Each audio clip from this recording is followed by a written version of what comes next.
Assalamualaikum warahmatullahi wabarakatuh. Bertemu lagi dengan saya Sri Ningsi dalam bidang studi biologi. Nah, pada pertemuan minggu kali ini materi kita mengenai tentang sistem organ reproduksi pria. Nah, kelamin atau alat reproduksi pada pria itu memiliki dua fungsi, yaitu untuk menghasilkan sel-sel kelamin dan menyalurkan sel-sel kelamin tersebut ke saluran kelamin wanita. Nah, alat reproduksi pria dibagi menjadi dua bagian utama, yaitu alat kelamin bagian dalam dan alat kelamin bagian luar. Untuk dapat mengetahui reproduksi pada manusia, kita harus mengetahui terlebih dahulu organ-organ kelamin yang terlibat serta proses yang berlangsung di dalamnya.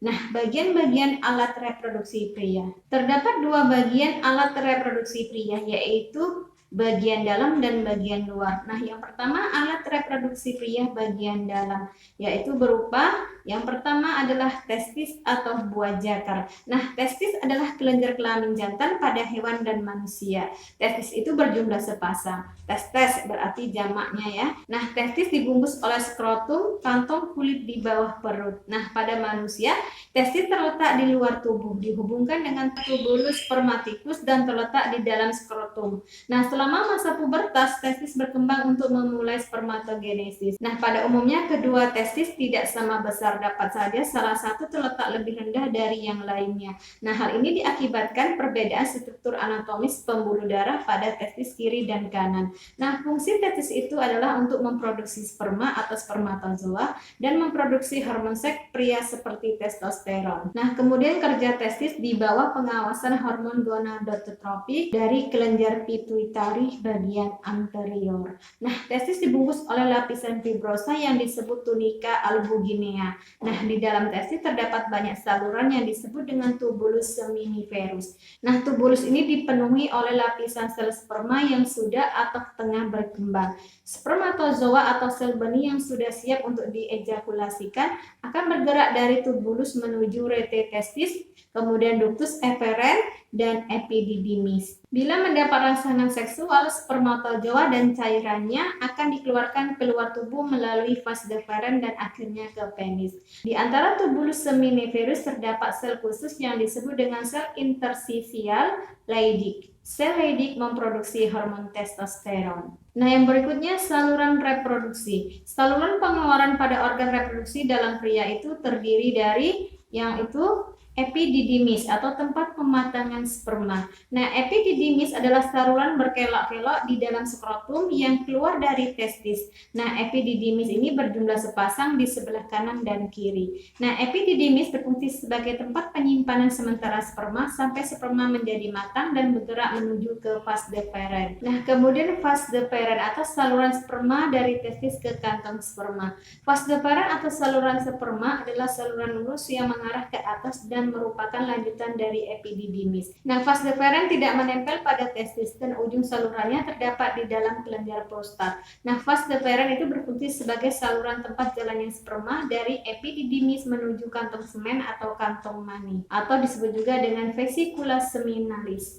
Nah, kemudian saluran ejakulasi. Saluran ejakulasi adalah saluran pendek yang menghubungkan kantong semen dengan uretra. Nah, saluran ini berfungsi untuk mengeluarkan sperma agar masuk ke dalam uretra. Nah, kemudian uretra adalah saluran akhir reproduksi yang terdapat di dalam penis. Nah, uretra itu berfungsi sebagai saluran kelamin yang berasal dari kantong semen dan saluran untuk membuang urin dari kantong kemih. Nah, yang ketiga adalah kelenjar kelamin. Kumpulan kelenjar aksesoris terdiri dari vesicula seminalis, kemudian prostat dan kelenjar bulbouretralis. Nah, sebelum ejakulasi, kelenjar tersebut mensekresikan mucus bening yang menetralkan setiap urin asam yang masih tersisa dalam uretra. Nah, sel-sel sperma dapat bergerak dan mungkin aktif mengadakan metabolisme setelah mengadakan kontak dengan plasma semen.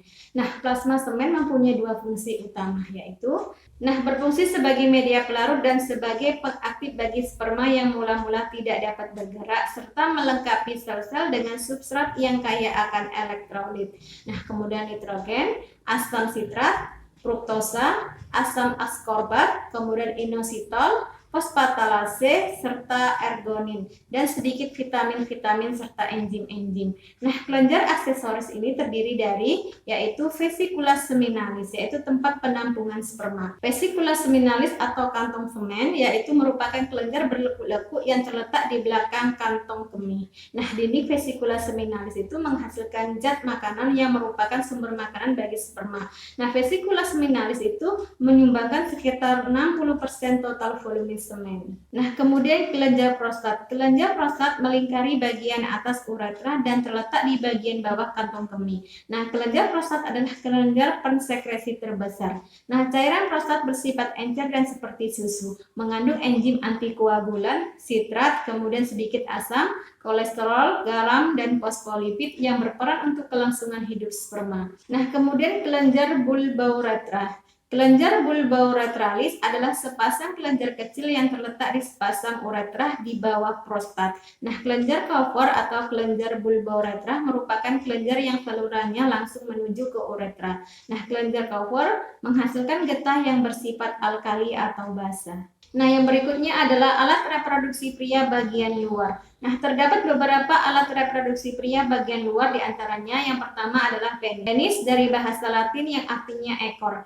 Akar katanya sama dengan phallus yang berarti sama, adalah alat kelamin jantan. Nah, penis merupakan organ eksternal karena berada di luar ruang tubuh. Nah, pada manusia, penis terdiri atas 3 bangunan silinder berisi jaringan spons. 2 rongga yang terletak di bagian atas berupa jaringan spons corpus cavernosa. 1 rongga lagi berada di bagian bawah yang berupa jaringan spons corpus spongiosum yang membungkus uretra. Nah, ujung penis disebut dengan gland penis. Uretra pada penis dikelilingi oleh jaringan erektil yang rongga-rongganya banyak mengandung pembuluh darah dan ujung-ujung saraf perasa. Bila ada suatu rangsangan, rongga tersebut akan terisi penuh oleh darah sehingga penis menjadi tegang dan mengembang. Nah, fungsi penis secara biologis adalah sebagai alat pembuangan sisa metabolisme berwujud cairan dan sebagai alat bantu reproduksi. Penis sejati dimiliki oleh mamalia. Reptilia tidak memiliki penis sejati karena hanya berupa tonjolan kecil serta tidak tampak dari luar. Nah, sehingga disebut sebagai hemipenis atau setengah penis.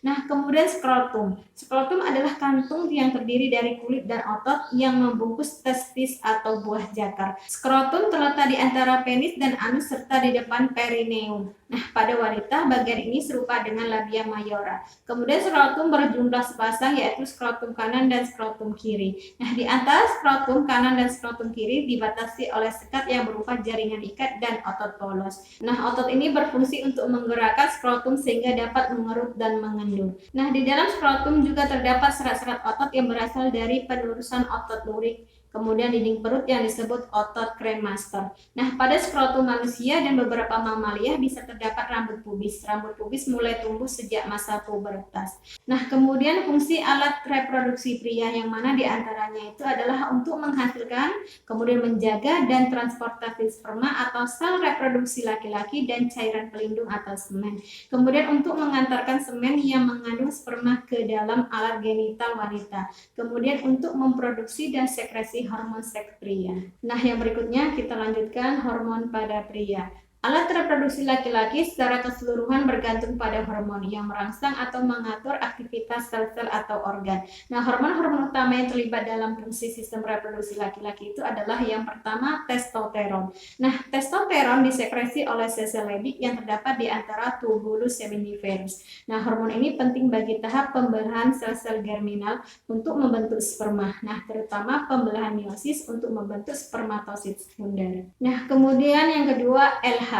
LH disekresi oleh kelenjar hipofisis anterior. LH berfungsi menstimulasi sel-sel Leydig untuk mensekresi testosteron. Nah, yang ketiga adalah FSH.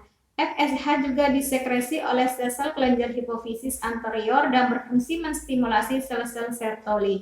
Tanpa stimulasi ini, pengubahan spermatid menjadi sperma tidak akan terjadi. Nah, kemudian estrogen. Estrogen dibentuk oleh sel-sel Sertoli ketika distimulasi oleh FSH. Nah, sel-sel Sertoli juga mensekresi suatu protein pengikat androgen yang mengikat testosteron dan estrogen serta membawa keduanya ke dalam cairan pada tubulus seminiferus. Nah, kedua hormon ini tersedia untuk pematangan sperma. Nah, yang kelima adalah hormon pertumbuhan. Hormon pertumbuhan diperlukan untuk mengatur fungsi metabolisme testis. Nah, hormon pertumbuhan secara khusus meningkatkan pembelahan awal pada spermatogenesis. Nah, yang berikutnya adalah gametogenesis pada laki-laki atau spermatogenesis. Nah, gamet jantan dibentuk di dalam testis pada skrotum. Pembentukan gamet jantan disebut dengan spermatogenesis. Nah, terjadi di tubulus seminiferus dalam testis. Spermatogenesis itu memerlukan waktu sekitar 74 hari.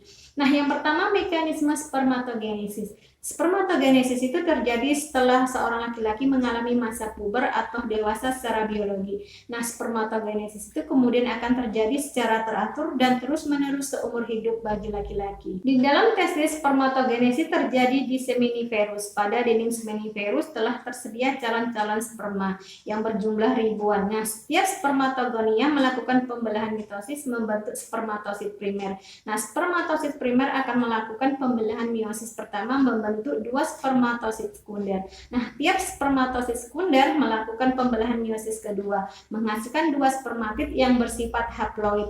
Nah, keempat spermatid ini berkembang menjadi sperma matang yang bersifat haploid. Nah, sperma yang telah matang akan menuju ke epididymis. Nah, setiap proses spermatogenesis memerlukan waktu 65-75 hari. Struktur sperma matang terdiri atas kepala, leher, bagian tengah, dan ekor. Nah, kepala sperma tebal mengandung inti haploid yang ditutupi badan khusus yang disebut dengan akrosom. Nah, akrosom mengandung enzim yang membantu sperma mengandung mitokondria spiral yang berfungsi menyediakan energi untuk gerak ekor sperma.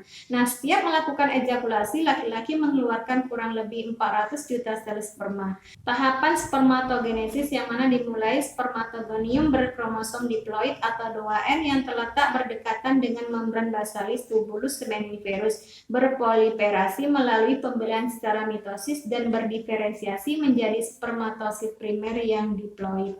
Nah, kemudian setiap spermatosit primer diploid membelah pada meiosis 1, membentuk dua spermatosit sekunder haploid. Kemudian dua spermatosit sekunder haploid membelah pada meiosis 2 menjadi 4 spermatid yang haploid. Nah, kemudian masing-masing spermatid haploid mengalami maturasi atau pematangan menjadi spermatozoid atau sperma berkromosom haploid. Nah, sperma berukuran 60 mikrometer, terdiri atas kepala, leher, dan ekor. Nah, kepala sperma memiliki nukleus dan dilapisi akrosom yang mengandung enzim untuk menembus ovum. Nah, pada leher mengandung mitokondria yang memproduksi ATP untuk energi pergerakan. Nah, kemudian pelepasan sperma yang sudah dewasa ke lumen tubulus seminiferus menuju ke tubulus recti atau tubulus lulus. Nah, anyaman saluran testis dan ductus efferens, sperma tersebut selanjutnya akan disalurkan ke epididymis. Nah, pergerakan sperma tersebut disebabkan oleh kontraksi peristaltik otot saluran. Nah, itu tadi penjelasan mengenai tentang sistem reproduksi pria. Semoga bermanfaat. Terima kasih.